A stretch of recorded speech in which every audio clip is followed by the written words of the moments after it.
燕恒，当年人人都说我高攀了你，可如今看来，就算没有你，我恐怕也嫁得不差吧。都怪你，是你毁了我的婚事，是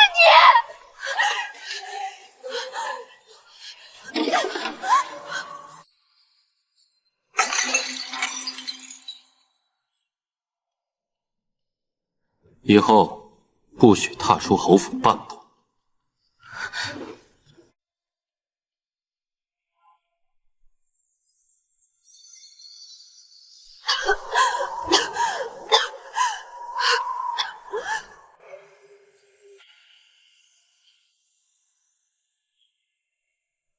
我窝囊了一辈子，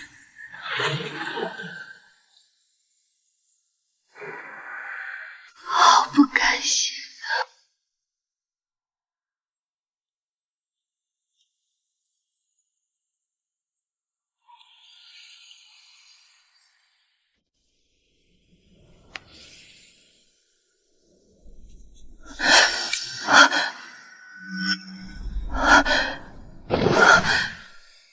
一睁眼，竟然回到燕云少看容尘的那一天。嫂嫂，你准备好了吗？今日咱们去相看，你陪我一块儿去吧。不了，你自己去吧。嫂嫂，你不陪我去了？我不去了。嫂嫂，我们之前不是说好的吗？我一个未出阁的姑娘，又没有母亲照拂，哪能自己一个人去啊？你哥哥不是在吗？让他陪你去。哥哥哪懂这些？嫂嫂，就你陪我去嘛。燕云，我不去。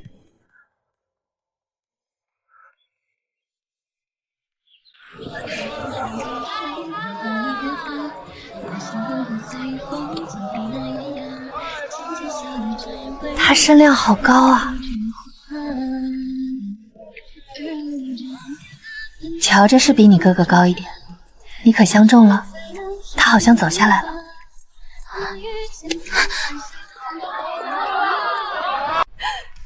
我如今方知，那人根本就是个混账。嫂嫂，我知道这错不在你，可若非你当日陪我同去，他怎会错将你看成了我？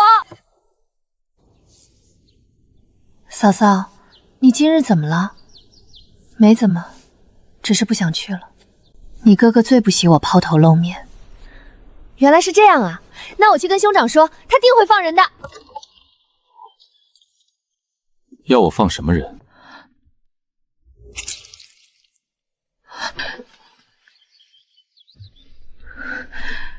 燕恒。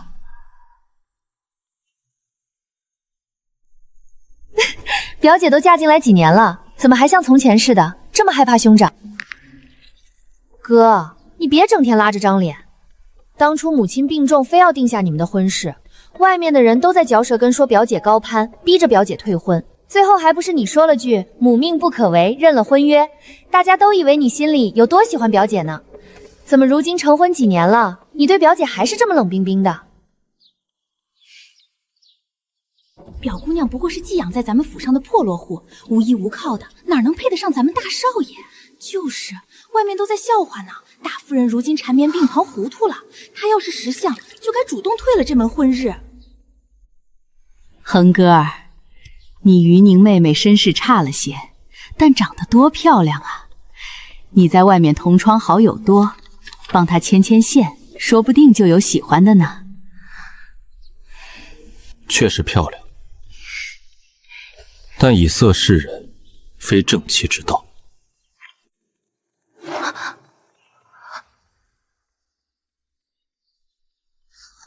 出身不好却长得好的女子，终究只是世家子弟避之不及的。阿云刚才说你想去哪儿？哥，你别这么严肃嘛。你整日把嫂嫂关在府里，鲜少带她出去应酬，不知道的还以为你金屋藏娇呢。多嘴。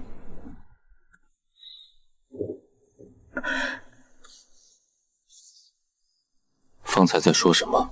哥哥，我想让嫂嫂陪我去相看郎君，为了我的终身大事，你一定会答应吧？前世他也问过，那时他回答得很随意，随口便说了一句去吧，根本没把这等小事放在心上。这一回他应该也会答应吧？不行，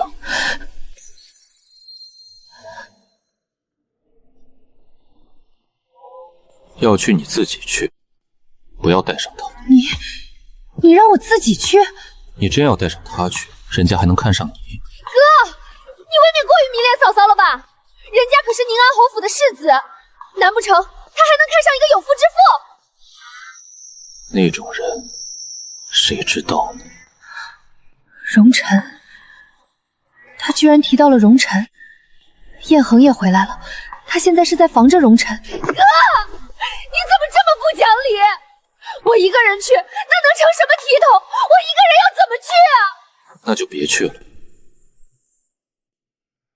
宁安侯府门第太高，与你也不般配。你知不知道有多少人想见他都没机会呢？人家好不容易才答应远远看一眼，万一他看上我了呢？万一，恐怕是早就看上了。哥，这可是事关我的终身大事，你就让嫂嫂陪我去一趟吧。你说呢？我不去了，重来一世，我绝不能再去那座桥，免得再次招惹不该招惹的风月。嫂嫂，你平日里最疼我了，不过是远远看一眼，你怎么就不肯陪我去？你若是不去，我一个人也不相看了，我直接在家里当一辈子老姑娘算了。行了，既然阿云这么想让你去，你便陪她去一趟。他居然松口了，前世就是这一去，才招来了宁安侯府的纠葛。难道是我猜错了？他其实根本没有重生。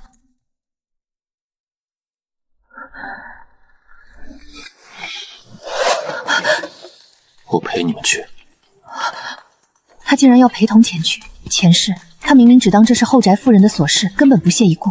这一世他不仅强硬阻拦，如今更是要亲自下场。他果然是为了防备荣晨。哥，你一个大男人，你跟着去算怎么回事啊？有你在，人家荣世子还怎么跟我们说话？宁安侯府门第尊贵，你一个未出阁的姑娘前去，若无长兄撑腰，岂非让人看轻了去？夫人，你说呢？有为兄陪同，你也能安心些，省得在外人面前失了分寸。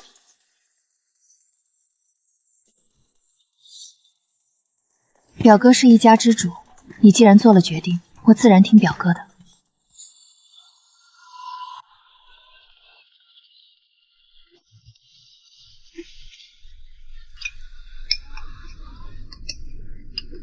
哥哥，你怎会如此轻易就约到了宁安侯世子？你从前认识荣世子？从前我们是同窗。同窗？宁宁啊，你是个没爹娘疼的孩子，身世单薄，偏偏恒根那个死心眼儿，在国子监认识那么多名门孩子，却死活不肯为你引荐引荐。姑母别急，是宁宁福薄，表哥每日课业繁忙，不便打扰的。傻丫头，你不去争，哪来的好姻缘？往后你便精心打扮着，时常去给恒哥送些汤水点心。国子监里多的是非富即贵的年轻子弟。若是有人问起你的身份，你千万记住了，就说是燕恒的亲妹妹，别说的太细，咱得留个心眼儿。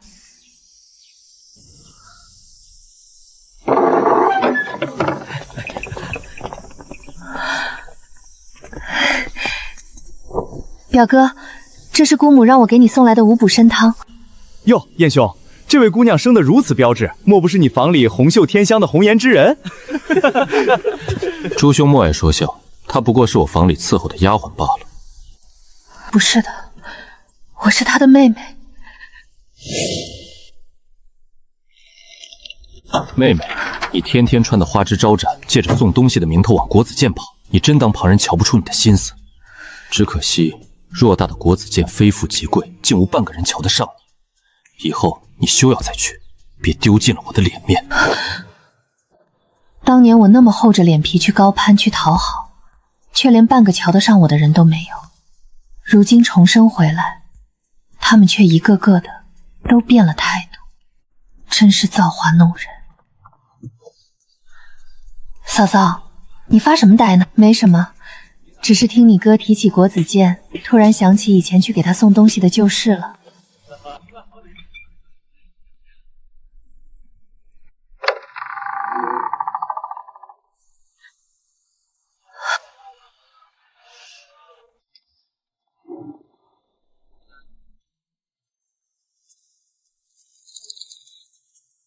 荣世子，这位是我妹妹，而这一位则是我的夫人。世子，可别看错了。燕大人，燕姑娘好。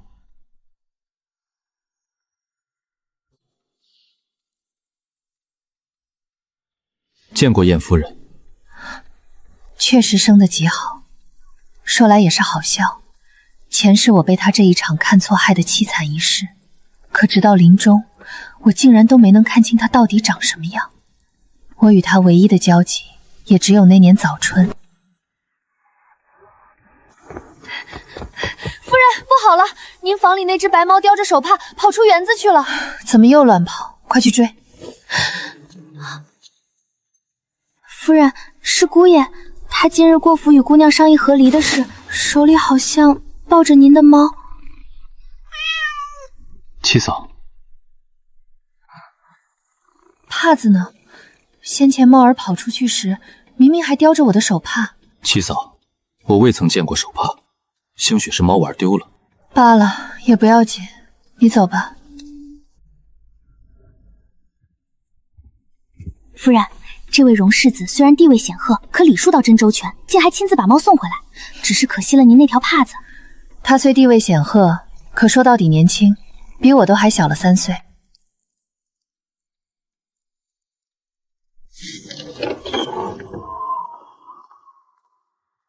你今日和荣辰隔着屏风说话了？我的猫跑出去了，他替我抓到，送回来罢了。来人！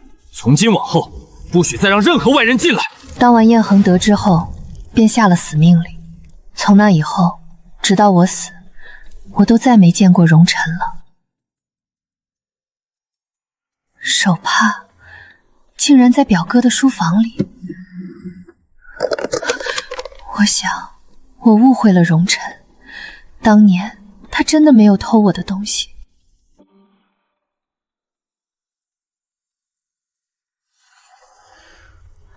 世子至今还未成婚，想来是眼光过于挑剔了些。不合眼缘自然挑剔，合眼缘的反倒什么都不挑了。前世荣辰最是守规矩，哪怕重来一世，我已嫁了人，他又还能如何？难道他还能强夺人妻不成？若真嫁了人，便只能遗憾了。嫂嫂，我瞧着哥哥今天是不是疯了？说些有的没的。我就说嘛，人家荣世子眼尖高着呢，怎么可能会看上一个有夫之妇？哥哥真是咸吃萝卜淡操心。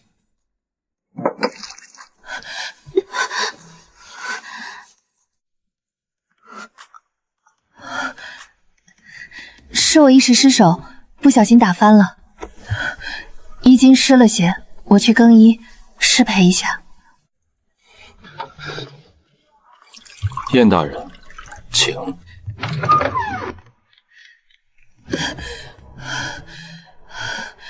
今世有了表哥寸步不离的随行，荣辰总算不会再将我认错，也不会再与我有任何牵连了。或许前世的那些凄苦，真的只是一场可怕的预知梦。重来一次，我不会再那般倒霉了。我的手帕！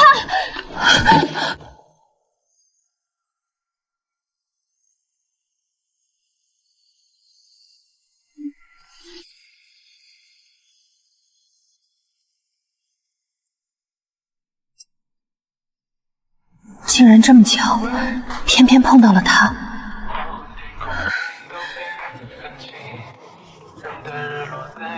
世子殿下，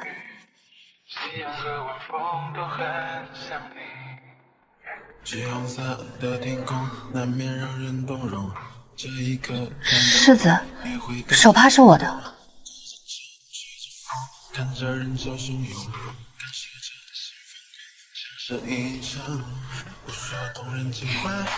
七嫂，这回我没有猫家伙了。他记得，他竟然记得前世送猫还魄的事，前世的那些纷纷扰扰，我记得，燕堂记得，为什么连他也记得？七嫂，你也回来了。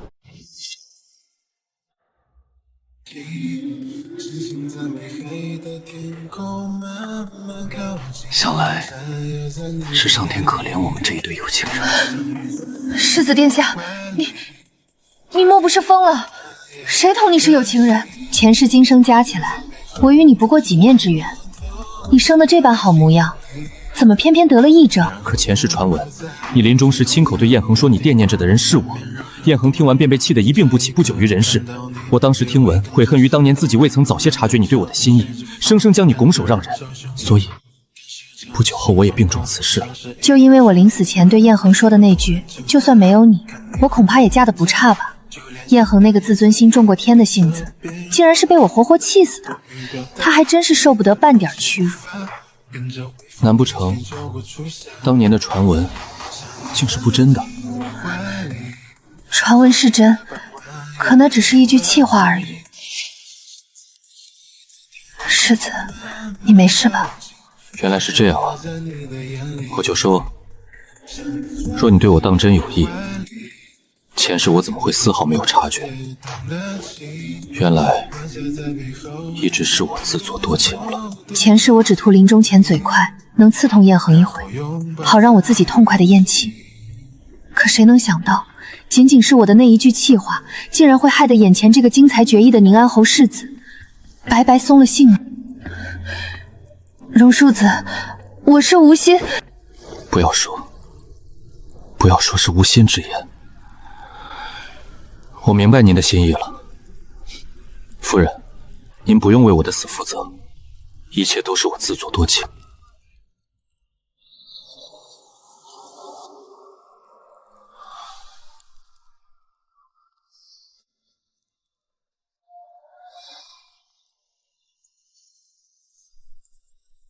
方才那些轻浮蠢话，夫人就当从未听过吧。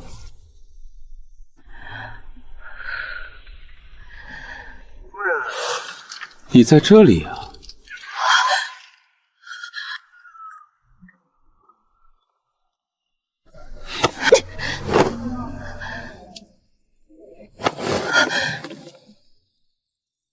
世子，夜深人静，你在这皮僻处与我家夫人说什么呢？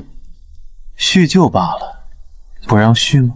世子说笑了，内子大门不出二门不拜，与世子不过在内堂见过一面而已，有什么旧可叙的？世子殿下，我们从前见过。国子监，你竟然一点也不记得我这么个人了？忘就忘了吧，一些无关紧要的过路人，夫人不记着也是常理。夫人，夜深了，回去吧。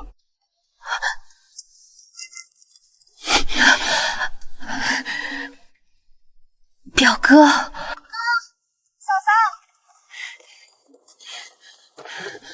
可算找到你们了！你们怎么都跑这儿吹冷风来了？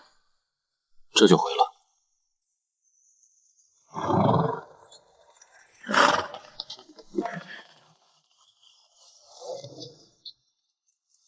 荣世子留步，今夜多谢款待，告辞。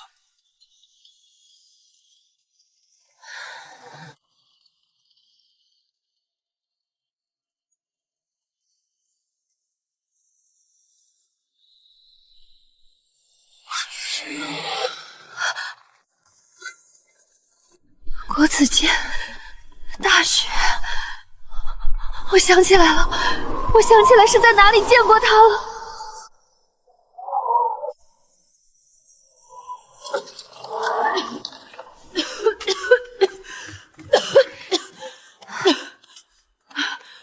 夫人，表姑娘，不好了！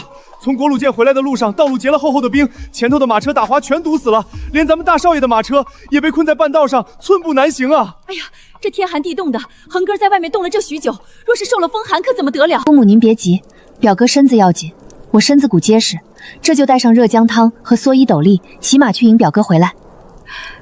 好。好孩子，难为你这么体贴，快去快回，千万仔细脚下。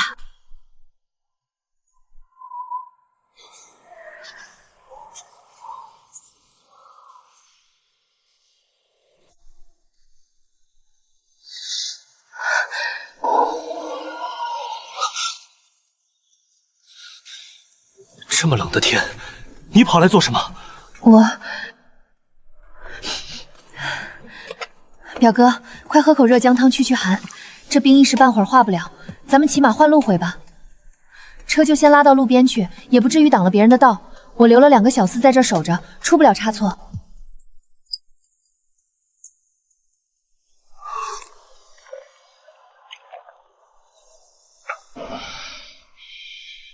随你。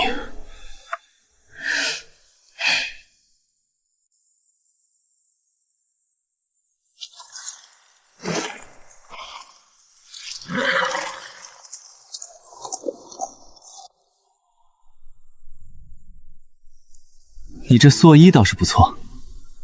京里如今都流行轻裘薄衣，谁家出门还带着老婶子蓑衣斗笠？也就只有他，行事这般粗鲁，上不得台面。裘衣只能等雪停了穿。这会儿雪下的这么大，若骑马走夜路，不穿蓑衣，身上的衣服可就要湿透了。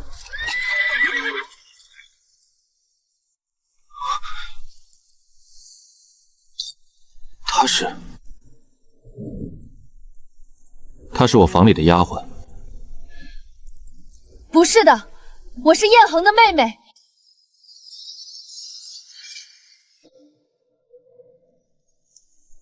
这蓑笠是我亲手做的，刚好还多带了一套来。公子若是不嫌弃，我可以送你，你就可以快快骑马回家去了。多谢姑娘，那在下便却之不恭了。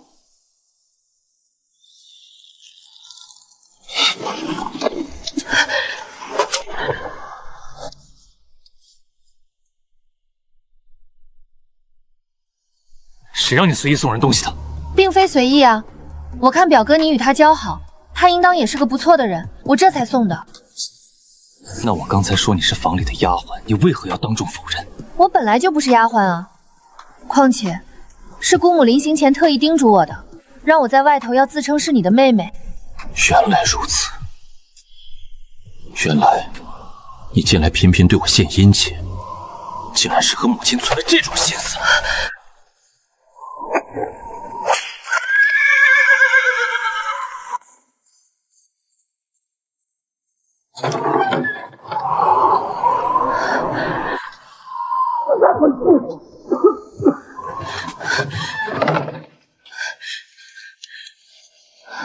表姑娘，您怎么还在这儿站着？大少爷适才在夫人屋里发了冲天大怒，发了狠话，说往后绝不许您再踏入国子监半步。夫人也被大少爷的话气着了，适才发了话，说往后再也不急着为您相看人家了。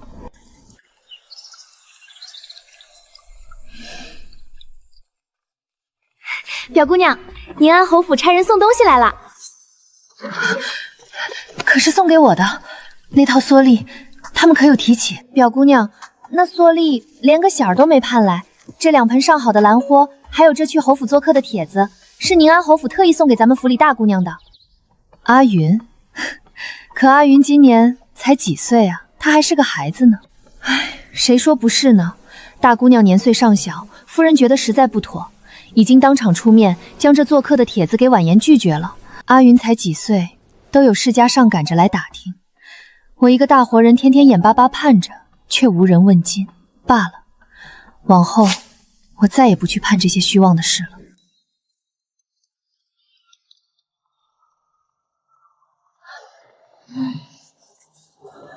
阿云，你还记不记得5年前，宁安侯府给咱家送过2盆兰花？记得啊，当时还有份请帖呢。不过母亲说我年纪太小，不合规矩，直接就给回绝了。嫂嫂，你怎么突然问起这个？原来那2盆兰花是送给我的。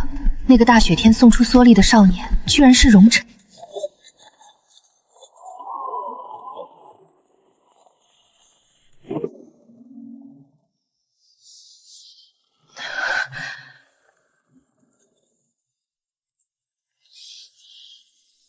在想什么？没什么。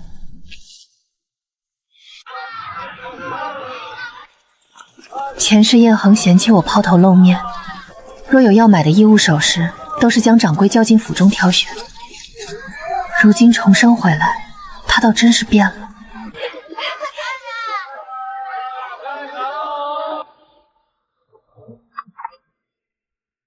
宁宁，你瞧瞧这颜色，可喜欢？表哥，我不缺这些。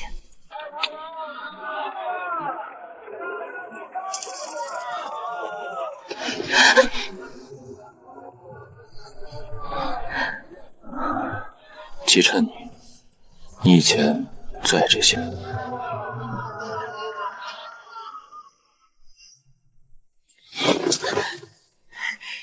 谢谢表哥，我很喜欢。但为何我没有以前那么开心了？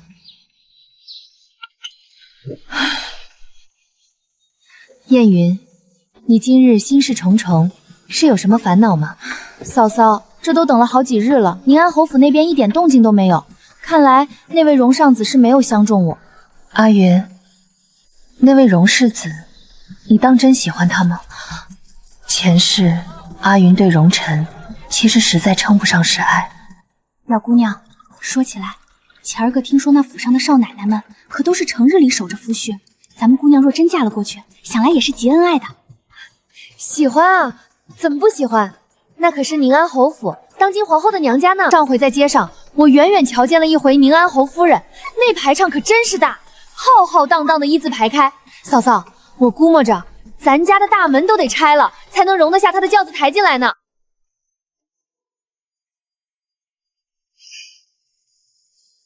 我问的是人，不是宁安侯府。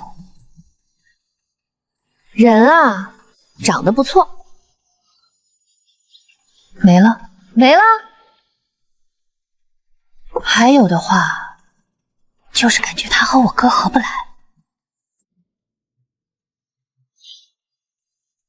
相不中才正常，若是相中了，反而要怀疑他是不是别有居心了。哥哥总是这样说话，天底下除了嫂嫂，谁能受得了？你真觉得他就受得了吗？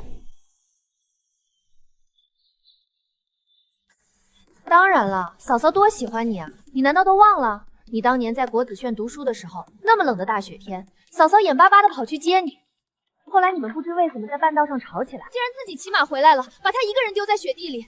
他自己淋着大雪走路回来的，回来后就病了大半个月，险些连命都没了。我想听听重来一世，燕恒听了这些话，到底会怎么回复？你不知道，他哪里是为了我，他不过是为了他自己罢了。先前听了荣晨的话，说他前世因我病重而亡，我还真当他心里有我。如今看来，倒是我多虑了。至于他为何会病倒，不过是自尊心作祟，无法接受我临终前那句高攀的话扫进了他的颜面。他那样骄傲的人，死也是为了他自己。哥，你不能这么说表姐，你答应过母亲会好好照顾她，否则母亲怎会把人许给你？还有你当年草率行事，已经是混账中。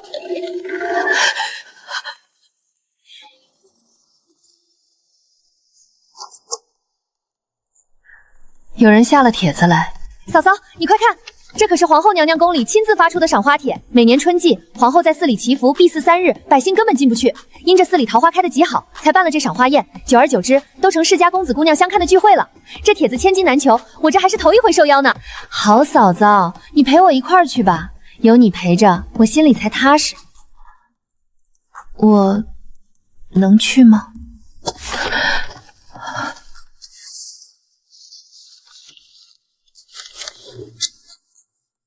这回他真去不了，帖子都是有名有姓的，没他的份儿。这帖子就只有一份吗？哥，你如今在朝中当差，就不能想想办法，去哪里再搞一个名额，给嫂嫂也弄一张帖子来？去哪里再搞一个？阿云，你太高看你哥哥了。皇后宫里出来的东西，我哪有这通天的本事？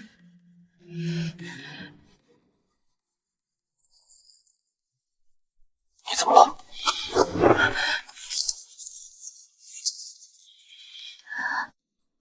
既然也收到了，怎么刚才不说？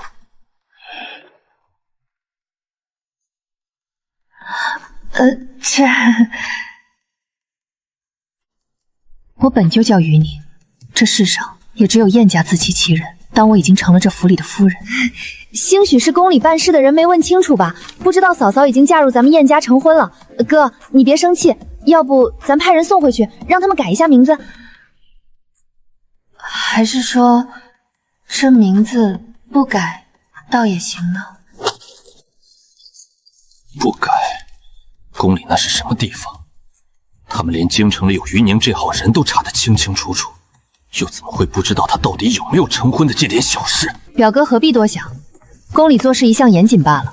当年你娶我，本就没有三书六礼，甚至连官衙的户籍都没去动过，在律法里，这本就确实不算成婚。不算成婚？都3年多了，于宁，如今你是不想认这桩婚事了，是吗？我认，是礼法不认。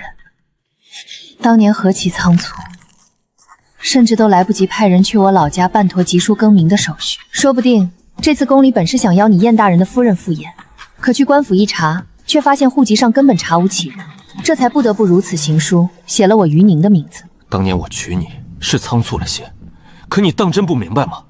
若是母亲过了世，我便要守3年孝期。我是怕3年里变数太多，我怕再有……重来一世，他依然只想着用手段把我拘在后宅，防着旁人。算了，你若是一直在意这些，等过了这阵子，我可以把该有的名分和婚礼统统补给你。前世整整3年，他从未提过要补办婚礼，如今他倒急不可耐地想起来了。他当真是为了我吗？还是说，仅仅是因为容尘的出现，让他感到了威胁？我不在意，也不用补。不过，既然我已经受邀，那这赏花宴，我可以去了吗？想去就去吧。阿云，等到了山寺，帮我看着点他，我要让他出什么岔子。知道了，哥，我一定看好嫂嫂。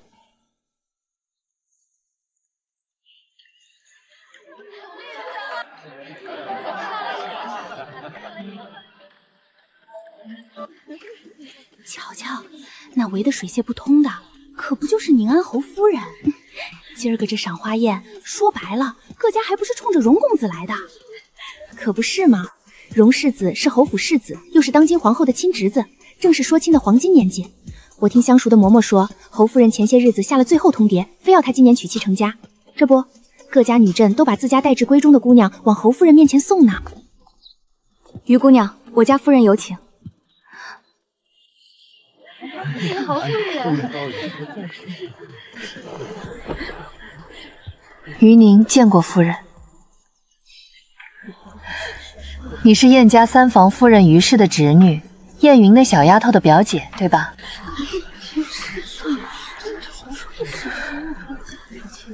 是。是就行，这回可别再弄错了。好了，我这边没什么要问你的事了，去玩吧。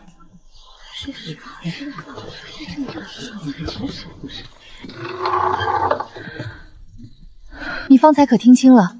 宁安侯夫人说的那句“这回别再弄错了”，到底是何意？奴婢也觉得奇怪呢。夫人这话倒像是以前咱们两家弄错过什么大事似的。可表姑娘您与侯府从前哪有什么交集啊？难道说前世真的有什么地方弄错了？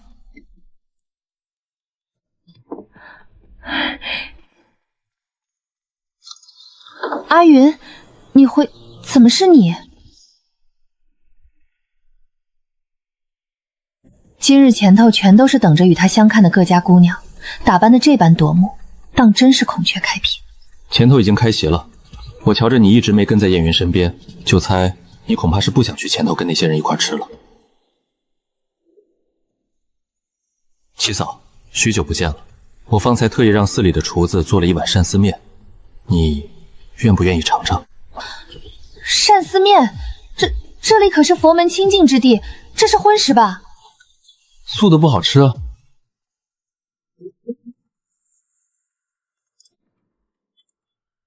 快来，趁热。罢了，事已至此，看来今日这面我是不得不吃了。世子，这一世你与阿云也算彻底没了瓜葛，往后你大可不必再称我为七嫂了。七嫂二字确实不妥，只是我这一时半会儿也没想好该怎么称呼你，是该唤你于姑娘，还是直接叫你的名字宁宁？燕夫人，世子殿下，往后你还是叫我燕夫人好了。不好，旁人也都是这么成日里叫你燕夫人的吗？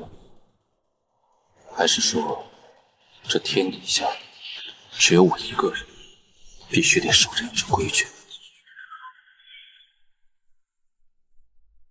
这面是他亲手做的，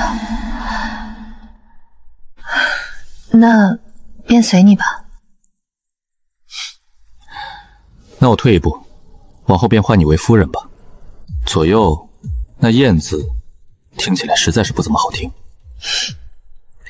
你这哪里是退一步，分明是进一步。为何如此说？我在这京中见了已婚的姑娘，向来也都是唤她们夫人，怎么到了你这儿就不行了？那你叫我夫人，你将来管你娶过门的真正夫人又该叫什么？宁宁，我将来的夫人叫宁宁。你这登徒子，满口胡言乱语！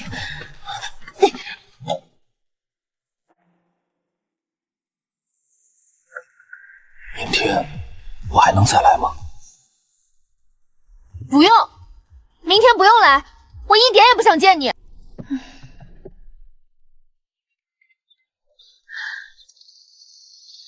嫂嫂，这寺里难不成还有能给咱们烧小灶的地方？见过燕姑娘，见过于姑娘，这是我家宁安侯夫人特意差人送来的，是特意请了经理大酒楼的师傅上山来做的。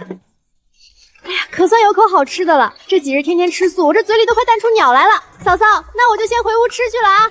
于姑娘，这一份是您的，不过这可不是酒楼师傅的手艺，是我家世子方才在后厨亲自动手给您烧的。替我谢过你家世子。夫人，这是大少爷差人快马送上山来的急信。宁宁，前些日子是我思虑不周，我已在京中再三筹谋，定会为你办一场全京城最风风光光的婚礼。3日后，我亲自上山接你与阿云回府，切莫再生我的气。这难得的清静日子，到底还是要结束了。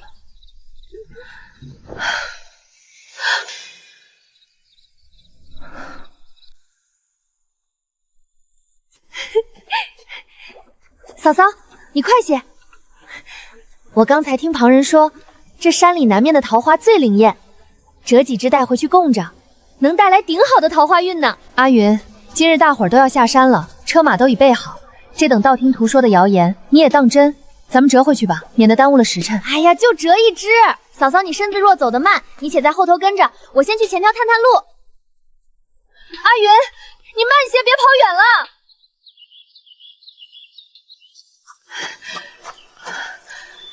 夫人，世子殿下，我与阿云在林中走散了，这山路曲折，我正四处寻人帮忙。山里的护卫一直没有撤，林子里安全得很，你不必过于担心。我陪你一起找吧。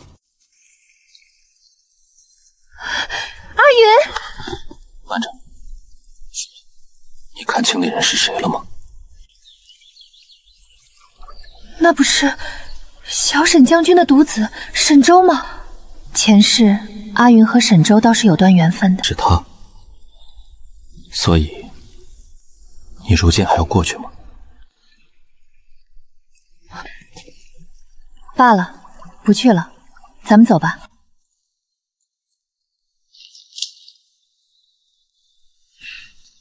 葬你。这几日他总做这些暧昧不清的事，前世他手里避让，今生却步步紧逼，我实在不知他究竟想要如何。世子殿下，这花我不能接，有些话我不得不。于宁，你心里守着的人还是燕恒吗？不是，又如何？这与世子殿下有何干系？若是，我便亲自出面去逼燕恒，让他3书6礼风风光光的娶你，给你名正言顺的名分。若不是，你又何必非要拼尽全力帮你自己从燕在他身边，一辈子过得不快活？难不成还要像前世那般，非要等到临终才肯跟他置最后一口气吗？世子说的轻巧，你如何帮我？难不成是想让我刚出了燕家的狼窝，再换成嫁进你宁安侯府？你不愿意的事，我绝不强求。但如今燕恒将你拘在他家里，无名无分，又不曾与你成婚，我会求母亲，让皇后娘娘亲自出面为你做主，放你自由。你当年带去燕家的所有嫁妆，我也会替你原封不动的讨要归还给你。于宁，我只要你一句话，只要你点头，我绝不会让你在这京城里没有立足之地。诚然，你一旦脱了燕家，往后一亲旁人嘴里恐有微词。可我想着，你这辈子又不是为了那些无涉痛痒搞的旁人活的。再者说，喜欢你、疼惜你的人还有很多。当然，若是你愿意的话，我娶你。我先前一直不敢同你说这个，我怕你以为我只是不甘心，怕你以为我只是为了把你从他身边抢过来。可不是的，于宁，我只是希望你能过得好。说1000道10000，你横竖是我心里好得不得了的姑娘。若你当那燕夫人是当真欢喜，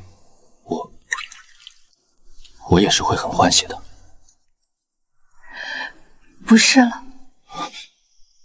什么？我心里的人不是燕恒，从前不是他，以后也绝不会是他。我知道了，别哭。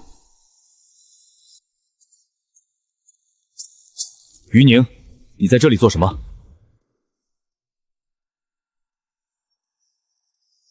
我不是在信里说得很清楚了，让你们在寺前等我，我亲自来接吗？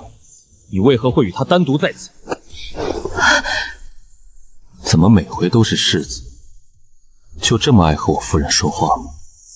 无媒无聘，她不是你的夫人，那她也是我的女人。你说什么也来不及了。当年是你和我说她是你的亲妹妹，我回去后便求了母亲去提亲，可你母亲却回绝说，你妹妹年岁尚小，暂不考虑婚嫁。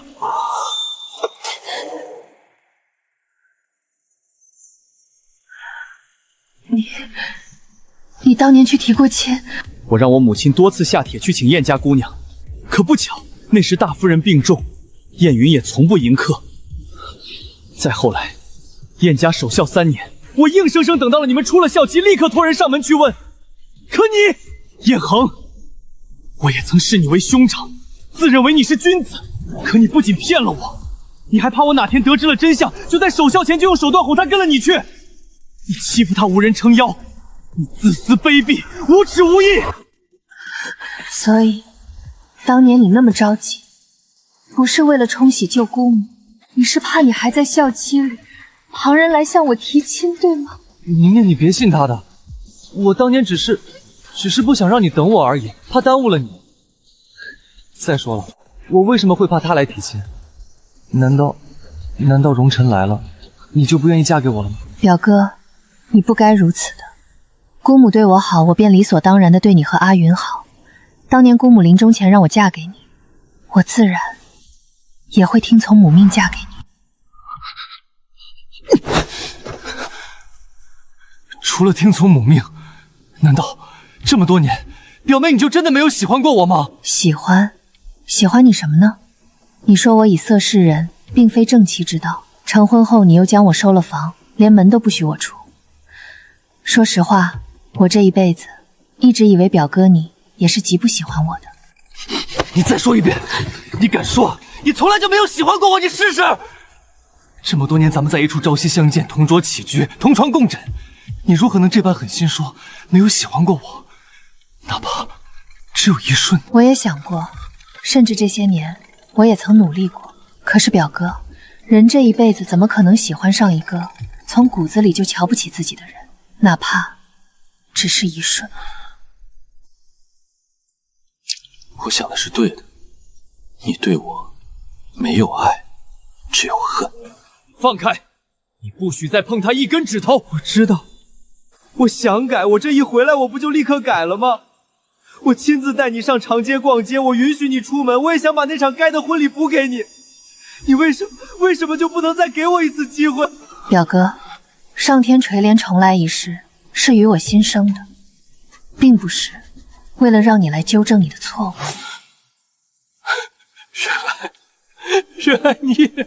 原来是你回来了。我也是啊，燕恒，重生一世是天赐我新生的，不是给你查漏补卷的。捏死了！哼，你前世私藏他的帕子根本就不是什么好人，还好我拿了回来，守紧了门，让你一辈子都别想踏进我燕家的大门。你这种卑劣小人死得好！我没偷，那是我在园子里捡到的。我是前世求而不得，相思而亡，而你是被宁宁那句气话给活活气死的，你那是自作自受。我是对夫人深情不渝，你少往自己脸上贴金，你不过是得了痴心妄想症，我那是相思病。癔症。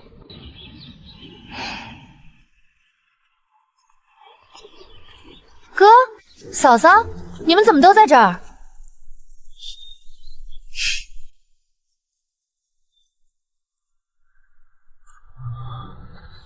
我上山前是怎么交代你的？我不是在信里白纸黑字的让你寸步不离的看着他吗？你在干什么？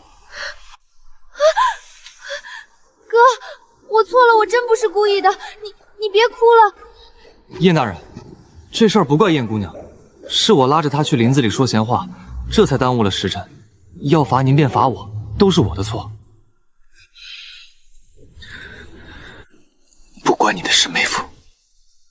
哥，你胡说八道些什么呢？口误，口误。宁宁表妹，你还跟我回家吗？不，燕恒，我们分开吧。当年没觉得礼节有什么可讲究的，可如今说分开就分开了，你我之间连份和离书都没留下。挺好的。你说为什么我当年就没有早些想到剧本？若是有了集书文契，至少能证明我们在这世上真真切切的做过夫妻。因为当年的燕家还存了让你另娶高门的心思，所以自然没人会提及这些。再者，我又没有亲人看顾，自然任由你们安排。这里面除了你当年的嫁妆，还有我母亲当年给你的天妆。我跟阿云说了我们分开的事，他说宁安侯府门第阔气，特意又加了一份厚礼送来，我就也放了些私产进去。阿云，他怪我吗？他怪我，他说荣辰确实比我好，是我这辈子耽误了你。我未必会嫁给他。表妹想嫁人可以嫁他，至少他是真心待你的，2辈子加起来都是，我如今看得清清楚楚。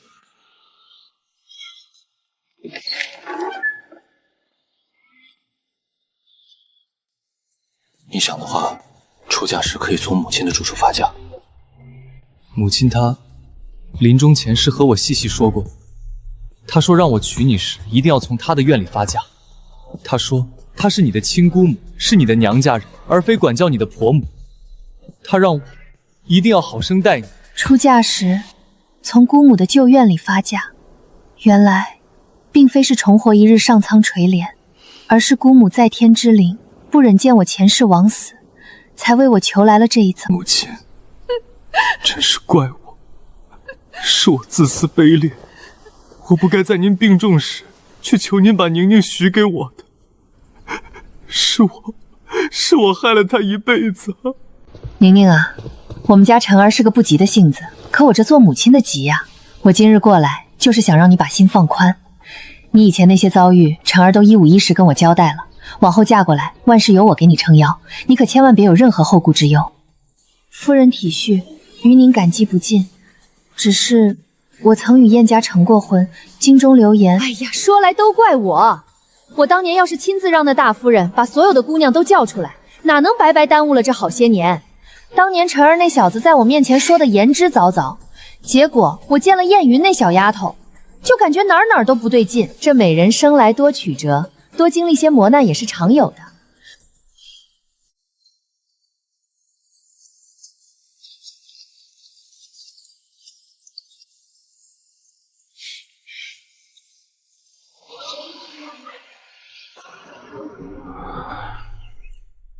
这次真的是你，生怕再出一回错呢。这一回不是我，能是谁？阿云可早就嫁到沈家去了，这会儿估计她都在你宁安侯府里，正等着入席吃咱们的喜酒呢。